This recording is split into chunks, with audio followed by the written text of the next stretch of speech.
Shri K M Antony, postmortem റിപ്പോർട്ടിലെ ഉള്ളടക്കം പൂർണ്ണമായി വിശ്വസിക്കുന്നുണ്ടോ? എന്തെങ്കിലും തിരിമറി സംശയിക്കുന്നുണ്ടോ?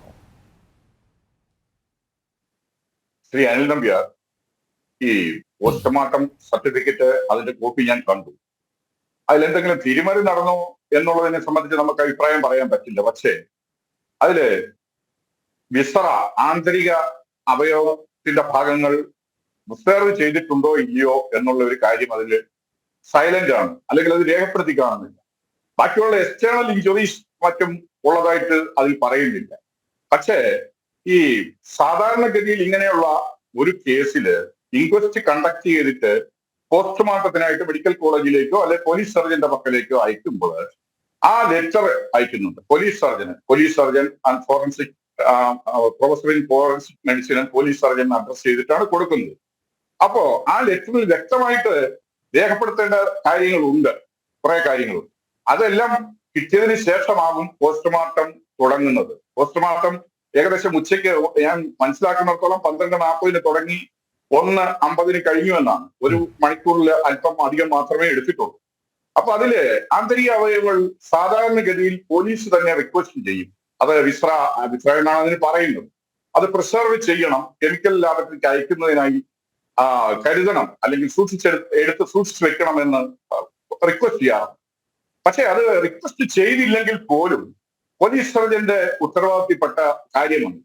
കാരണം ഒരു പോസ്റ്റ്മോർട്ടം നടത്തുമ്പോൾ ആ പോസ്റ്റ്മോർട്ടം ചെയ്യപ്പെടുന്ന ആളിന്റെ വയറിനുള്ളിലുള്ള അല്ലെങ്കിൽ ആന്തരിക അവയവങ്ങളുടെ ഭാഗങ്ങൾ എടുത്ത് പ്രിസർവ് ചെയ്ത് കേടുകൂടാതെ സൂക്ഷിച്ച് കെമിക്കൽ ലാബറട്ടറിക്ക് അത് പോലീസിന്റെ കൈവശമാണ് കൊടുത്തുവിടുന്നത്. സീൽ ചെയ്ത് പാക്ക് ചെയ്ത് എടുത്തതിന് ശേഷം അത് കെമിക്കൽ ലാബറട്ടറിയിലേക്ക് അയച്ച് അതിൽ എന്തെങ്കിലും രീതിയിലുള്ള മായമോ അല്ലെങ്കിൽ ഏതെങ്കിലും രീതിയിൽ വിഷാംശമോ അല്ലെങ്കിൽ എന്തെങ്കിലും അസ്വാഭാവികമായിട്ടുള്ള എന്തെങ്കിലും വയറിനുള്ളിലോ അല്ലെങ്കിൽ ഏതെങ്കിലും ആന്തരിക അവയവത്തിനുള്ളിലോ ഉണ്ടോ എന്നുള്ളത് പരിശോധന നടത്തേണ്ടത് പരമപ്രധാനമായിട്ടുള്ള ഒരു കാര്യമാണ്. ഈ കാര്യത്തിൽ അത് അങ്ങനെ റിക്വസ്റ്റ് കൊടുത്തിട്ടുണ്ടോ എന്നും, അല്ലെ റിക്വസ്റ്റ് കൊടുത്തിട്ടില്ലെങ്കിൽ പോലും പോലീസ് സർജൻ അത് അയച്ചിട്ടുണ്ടോ എന്നുള്ളതിനെ സംബന്ധിച്ച് നിശബ്ദമാണ്, അല്ലെങ്കിൽ നമുക്കത് ആ പോസ്റ്റ്മോർട്ടം സർട്ടിഫിക്കറ്റ് കൊണ്ട് കാണാൻ സാധിക്കുന്നില്ല. ഇനിയിപ്പം സാധാരണഗതിയിൽ പോസ്റ്റ്മോർട്ടം സർട്ടിഫിക്കറ്റിന്റെ അടിഭാഗത്ത്, അതായത് ഈ ആന്തരിക അവയവങ്ങൾ ശേഖരിച്ച് വെച്ചിട്ടുണ്ട്, കെമിക്കൽ രാസപരിശോധനയ്ക്ക് അയക്കുന്നുണ്ട് എന്ന് രേഖപ്പെടുത്തുന്നുണ്ട്. പക്ഷെ ഇതിനകത്ത് അത് കാണുന്നില്ല. അതിനർത്ഥം അത് ഉണ്ടോ ഇല്ലയോ എന്നുള്ളത് പോലീസ് സർജന് മാത്രമേ അറിയാൻ സാധിക്കൂ. ഇനി അത് രേഖപ്പെടുത്താൻ വിട്ടുപോയതാണോ, ഇനി അത് ശേഖരിക്കാൻ വിട്ടുപോയതാണോ, ഇനി പോലീസ് അങ്ങനെ റിക്വസ്റ്റ് കൊടുക്കാത്തതിന്റെ പേരിൽ ശേഖരിക്കാതിരുന്നതാണോ, അല്ല സാർ, അങ്ങനെ വിട്ടുപോകാൻ പാടില്ലല്ലോ അല്ലേ? മനസ്സിലാവുന്നില്ല. അങ്ങനെ വിട്ടുപോകാൻ പാടില്ലല്ലോ. ഒരിക്കലും അങ്ങനെ സംഭവിച്ചിട്ടുണ്ടെങ്കിൽ അങ്ങനെ വിട്ടുപോകാൻ പാടില്ല. പോലീസ് റിക്വസ്റ്റ് കൊടുത്തിട്ടില്ലെങ്കിൽ പോലീസ് സർജൻ അത് അയക്കാൻ ബാധ്യസ്ഥനാണ്. കാരണം അദ്ദേഹത്തിന്റെ ഡ്യൂട്ടിയുടെ ഭാഗമാണ്. പോലീസ് സർജൻ പോസ്റ്റ്മോർട്ടം നടത്തുന്ന ആ വേളയിൽ തന്നെ ഇത് സൂക്ഷിച്ചു വെച്ചിട്ടുണ്ട്. ഞാനൊക്കെ വർഷങ്ങളുടെ എക്സ്പീരിയൻസ് ആ കാര്യങ്ങളിലുണ്ട്. കാരണം അത് എല്ലാ കേസുകളിലും അങ്ങനെ തന്നെയാണ്. അല്ലെങ്കിൽ അത്രമാത്രം വലിയ ആക്സിഡന്റ് പോലുള്ള 90% ഉറപ്പുള്ള കേസുകൾ ഒഴികെ ബാക്കിയുള്ള കേസുകളിലൊക്കെ അങ്ങനെ ചെയ്യാറുണ്ട്. അപ്പൊ അത് പോസ്റ്റ്മോർട്ടം സർട്ടിഫിക്കറ്റിൽ നിന്ന് എനിക്കത് മനസ്സിലാക്കാൻ സാധിക്കുന്നതാണ്. പിന്നെ അതുപോലെ തന്നെ ഒരു ബ്ലൂയിഷ് കളറ് ചുണ്ടിന്റെ ഭാഗത്തും അതുപോലെ തന്നെ നെയിൽ, വിരലിന്റെ നഖത്തിന്റെ ഭാഗത്തും ഉണ്ടെന്ന് പറഞ്ഞു. അതെന്താണെന്നുള്ളതിനെ സംബന്ധിച്ച് നമുക്ക് ഏതെങ്കിലും രീതിയിൽ മനസ്സിലാക്കാനേ സാധിക്കുന്നുള്ളൂ. അത് സാധാരണഗതിയിൽ ഉണ്ടാകാൻ സാധ്യതയുള്ള ഒന്ന് ഈ ഓക്സിജന്റെ അപര്യാപ്തത മൂലം ചിലപ്പോൾ ഒരു ബ്ലൂയിഷ് കളർ വരാറുണ്ട്.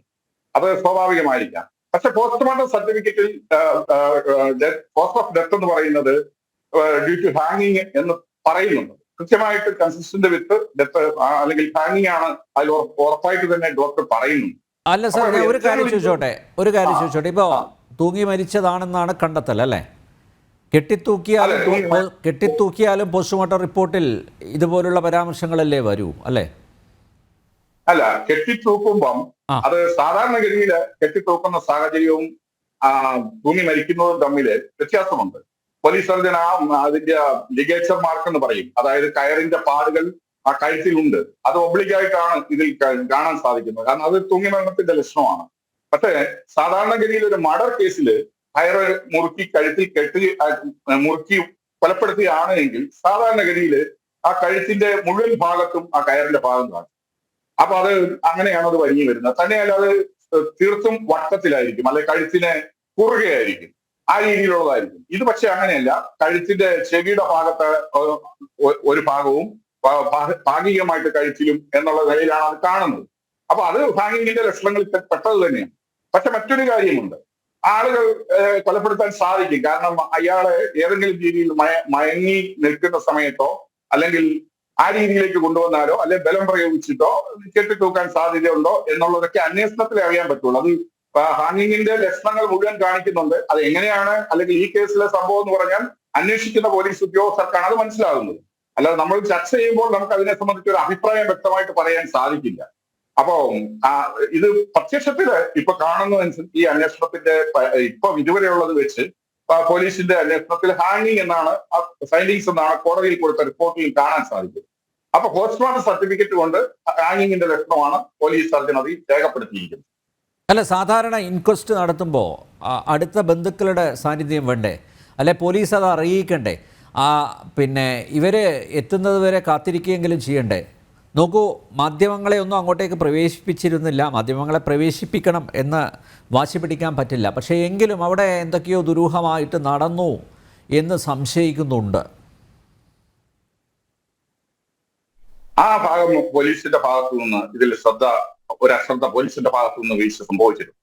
കാരണം പ്രത്യേകിച്ചും ഇത് ഈ കേസിന്റെ ആരംഭം മുതൽ എഫ്ഐആർ രജിസ്റ്റർ ചെയ്യുകയോ അല്ലെങ്കിൽ ഈ സംഭവം നടന്നതായി പോലീസിന്റെ പെടുകയോ ചെയ്ത സമയം തൊട്ട് അത് കുറച്ച് ഗൗരവമായിട്ട് തന്നെ എടുക്കണം. ബന്ധുക്കൾ എത്തിയതിനു ശേഷം മാത്രമേ ഇൻക്വസ്റ്റ് നടത്താൻ പാടുള്ളൂ എന്നുള്ളതൊരു നിർബന്ധമുള്ള കാര്യമാണ് ഇതുവരെയുള്ള പാലിച്ചു പോരുന്നുണ്ട്.